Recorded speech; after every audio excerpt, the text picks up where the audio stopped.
Alright, finally getting around to this video about Brandon Ingram. Seeing a potential trade going around. Not sure if it's going to be enough, or they got to get a little oomph in there for the deal. But it's Jaden Ivey, Isaiah Stewart, the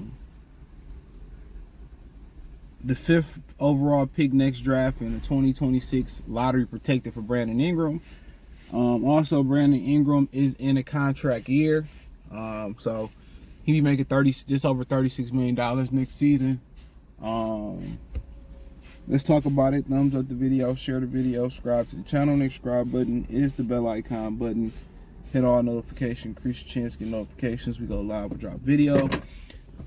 How do I feel about it? It's fine. Yeah, it's fine by me. I mean, you just got to figure out, you got to pay him. You know, if you keep Cade, you got to pay Cade. You got to pay him. That's pretty much going to, eat up a lot of your cap space there.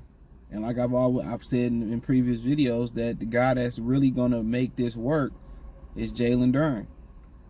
You know, what he can do from a standpoint, posting up, getting a 10 to 15 foot jumper, most importantly, defensively. He has to learn to play defense. And if he learn to play defense and learn not to be lazy and to hustle and understand defensive coverages, that'd be the missing piece. Because, at that point, you probably would have some money to, because you ain't got to pay K right now. Extension don't kick in for a while. So you probably would have, then you say, okay, we do that deal. I always say Ivy is most likely to leave. You do that deal, and, once you do that deal,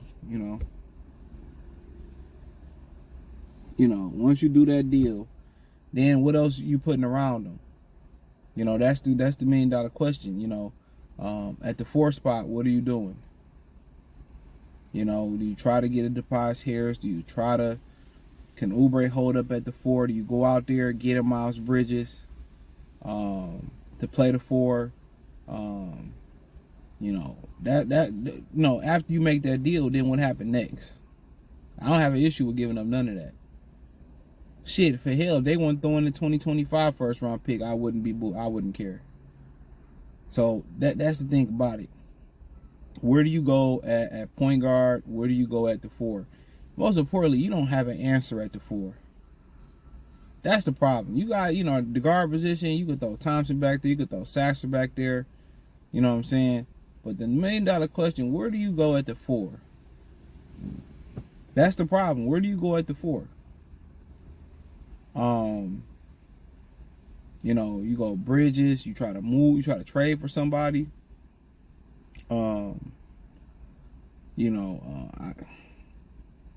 It's very interesting. That's just a position that's just eluded them. I know this guy, man, and I haven't heard people say his name since Bobby Portis beat him up. But Nikola Mirotic used to play for the Bulls. That'd be an interesting guy to play at that 4 spot. I know he got beat up and ran back overseas and shit. But if you can convince Mirotic to come back. I don't know how old he is, but cheap option, stretch and shoot the position, stretch and shoot at the 4. But I like Lauri Markkanen in there. But really, like I said, what's really gonna make this work is the development of Jalen Duren, Shore Thompson, and Sasser. I think Sasser is an important key as well too. I think you can throw Sasser in the backcourt to Cade Cunningham, and I think you'll be okay. So I mean, it's just what happens after. The deal is fine. Because you got depth behind Brandon Ingram as long as Shore Thompson continue to develop, because we know Ingram don't stay healthy. He'll be 28 at the end of this deal, going into his next deal. So, you know he's going to miss some time out. So, Cade going to miss some time out. So, the depth is important. I think the kid from Utah just had a foot surgery. He's a free agent. I think you want to bring him back. He can shoot it. You want to keep Thompson. I think you want to keep Sasser. You want to keep those guys that can continue to develop and you can build depth around. You can build depth with. So the deal, I have no issue with it. But what happens next? Okay, who do you go after next? Go after Mikal Bridges. I think he's a little bit skinny. I think, Johnson is a little bit too, Cam Johnson a little bit too not durable. What is the price going to be for Tobias Harris? If it's a good price, I don't have an issue with that. You look at Julius Randle. My problem with Julius Randle, he liked to have the ball in his hand a ton, so it's like having another guard or wing out there. I wouldn't imagine that the Minnesota Timberwolves will part ways with Naz Reid. He'd be interesting. I know he probably won't start a minutes after this season. So just kind of looking at, different guys that can fit the bill. But my favorite is Lauri Markkanen. Just from a versatility standpoint, what he can do. He can put the ball on the ground a little bit. He can post. He can shoot. Okay, rebounder. They don't rebound like they used to rebound no more. And then, he can play the 5. He can play the 4. I think him and Duren could be interchangeable with the 5 and the 4. So, I think you put a Markkanen, you put an Ingram, you put Duren, you put a K, and you ride with Sasser.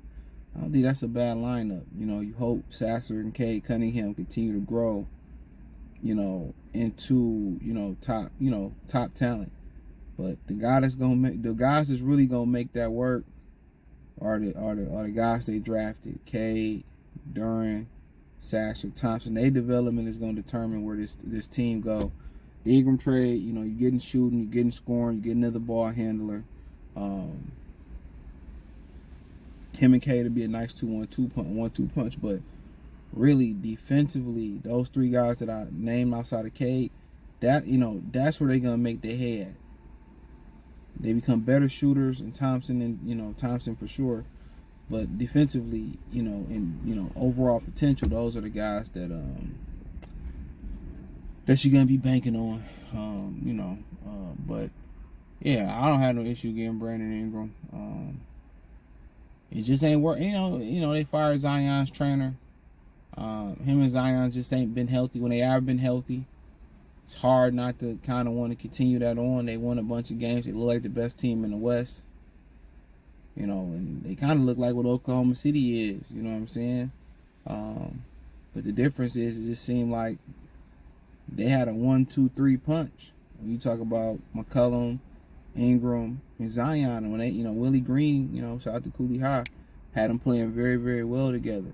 So when they're healthy, the Pelicans is a championship caliber team just without the experience, and they got the pedigree. They don't have the experience. So I mean, it's unfortunate, but we're running into something similar here in Detroit and across the league, from John Morant's to Jaren Jackson's to Ingrams to Zion's to Brunson's. These guys today can't stay healthy. Their ability is in question. But as far as that deal go, I even throw a little bit extra in, but I think it's contingent on, Brandon Ingram understanding that he's going to sign an extension with Detroit. So let me know what you girls and guys think. Thumbs up the video, share the video, subscribe to the channel, check out Detroit Pistons Talk playlist, hit the link tree, find me on X, Instagram, Facebook, Spotify, Anchor, Cash App, Venmo, PayPal. Peace.